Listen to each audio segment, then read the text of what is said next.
Okay, see Panama? That's the market. Okay. Now come around where you get a little better view too. Okay, there's the produce market. There's the city of Chicago. And this is about the only place you really get that good shot. Definitely. Around this way.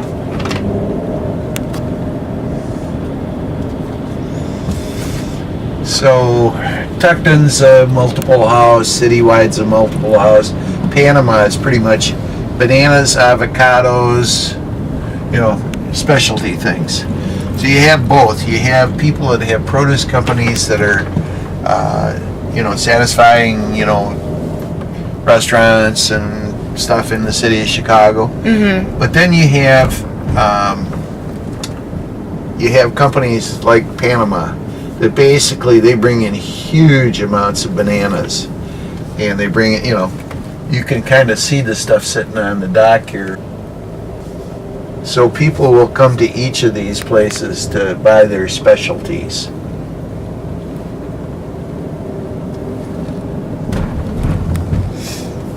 This is one of my old suppliers, Citywide. I used to get all my lettuce, and see, I used to go and shop at individual ones, and I bought from Michael Navilio, I bought from La Galera, Mandolini, Dietz, Jab is a real good produce house. Original Chicago produce is mostly just tomatoes. Just tomatoes? Yeah, it's Struby.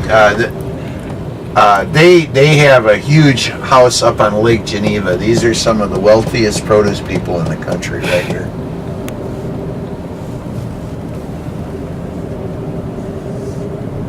Olympic, Adam Banana, Koosman's. Now, I don't buy from Adam Banana, you know, but Evergreen. This Gonzalez guy is the guy that owns all his Fiesta stores, and that's who Tommy has his thing in his business. Tommy rents from him. Go to the right page here.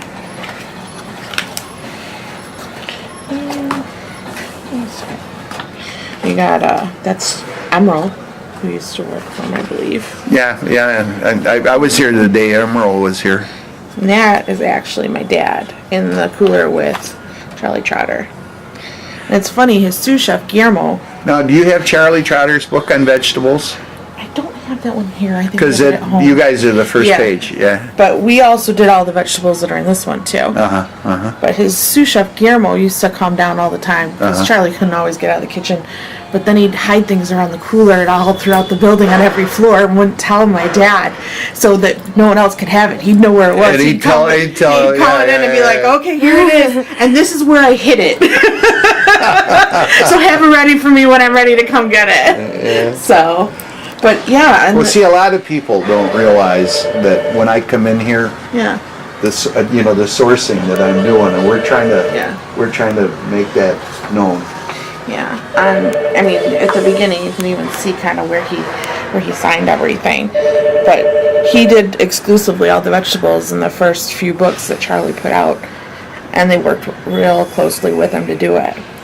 And then at the beginning here, they've got all these pictures that we were kind of flipping through, and it's just all the people that were family and who set up the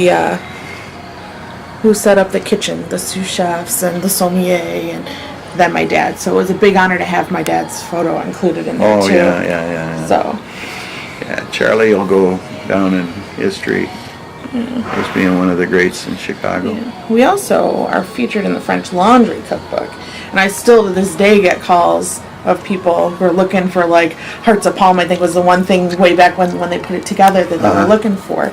And so when Thomas Keller came in, he came and met with my dad, and he signed the book for him. I didn't know Keller had been here. Yeah. I didn't know that. That's the first time I heard that. Yeah. I can show you that one too if you want. Sure. That's what we're here doing. Charlie. Yeah. So long ago. Show us the Keller thing. That's fun. Oh, here's Bayless. Wasn't Rick one of your first customers for this stuff? And we're noted in here too. He was talking about, where is it? Right up here.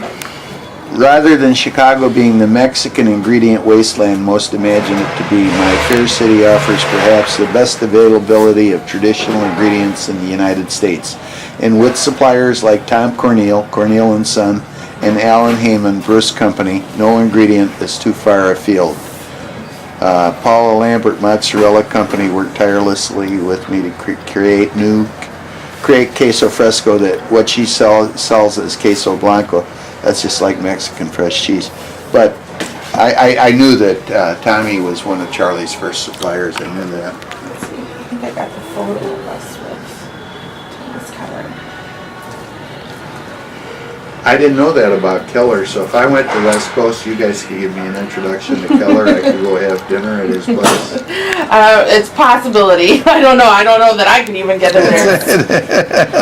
That's a pretty neat. Yeah. If you're a produce guy, that's a pretty cool signature to have. Yeah, and it's all about the farmers, is what he was Look saying. how fancy he is signing his name too. Oh, thank you. You're very welcome. That's a brandy wine. Okay. Yeah. These are heirloom tomatoes. Where are they from? They're from the Amish Michigan. Oh. Litchfield, So Michigan. they're Amish though. The Story family, there's no phones, no cars. So every once in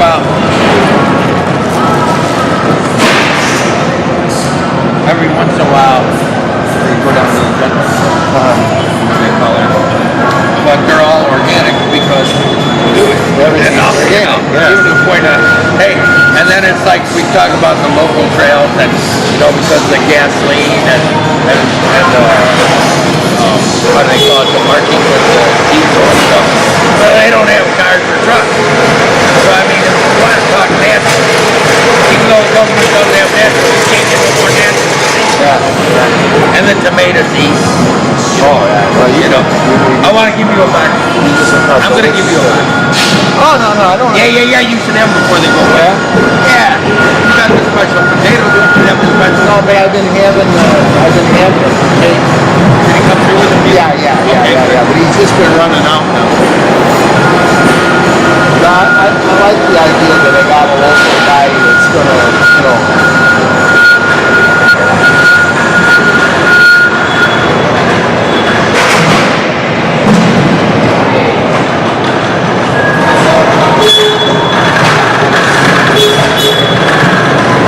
I was trying to figure out how many years I think it's 20.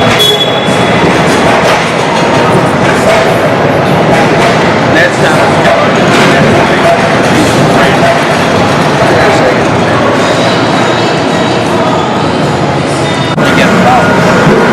Mike, on the other hand, there isn't anything he doesn't have his hands in the restaurant. I mean, honest to God, they drive through his window, he fixes it himself.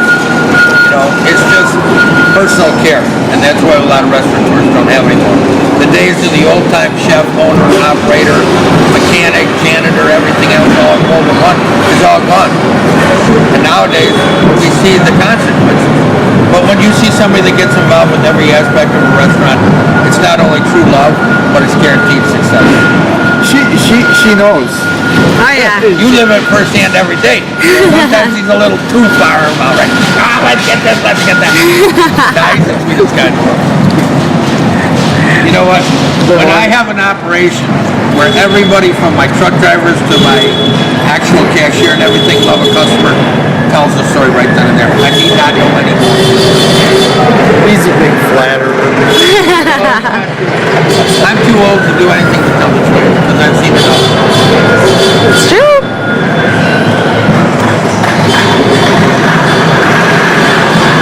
So we're going to do halfway to St. Patty's on the 19th.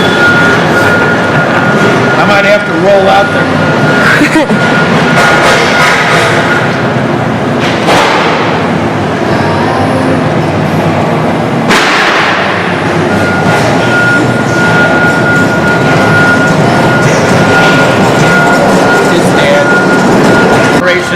worse.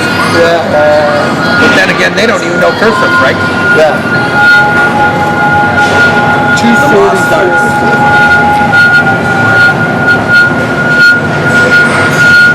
Same thing in cooking. Everybody has a shortcut, you know. Mike does the painful whole way process, even down to the sausage making. You know what? There's no shortcuts like dry herbs. It's all fresh or it doesn't happen. You know? Well, what we want to start doing is when we're doing a new dish and stuff, you know, so it's, like you were talking about longer cook things. What were you talking to me about a vegetable the other day that you would cook with? It was a bean or was it? Huh? Fava beans? Fava beans? Yeah, you were talking about, you know, including them in like slow cooked items for the fall or... Yeah. Favas are one of them. Fava is one of the painful process means that you reap the harvest when you get the flavor, but it comes in a pod. The inside of the pod is almost like a natural smell.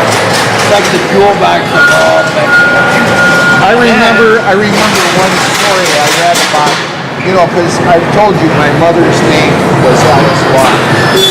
And I read a story about Alice Waters sitting in the kitchen cooking fava beans. So, Usually, the fava bean duty comes to the new kid, the guy who came in late, or the guy who had a little too much weekend. It's like the prison or the parole, you know, to what you do in the kitchen. Because after they take them out, there's a little bean inside, and then they pull the bean apart. And the French even go one step beyond. They take the bean that's inside the bean that's inside the bean and half it. But it is like butter. And it's a lot more than what they say, like inside of the white. It's all that. And it's known to every culture. You know, you can go to Egypt, you can go to Mexico, you can go to Italy, France, Spain, you know. Anywhere you go, they know the broad bean. England, they eat the whole pod dog. That would have been I was born in Exeter, you know that. I know. You were extradited too.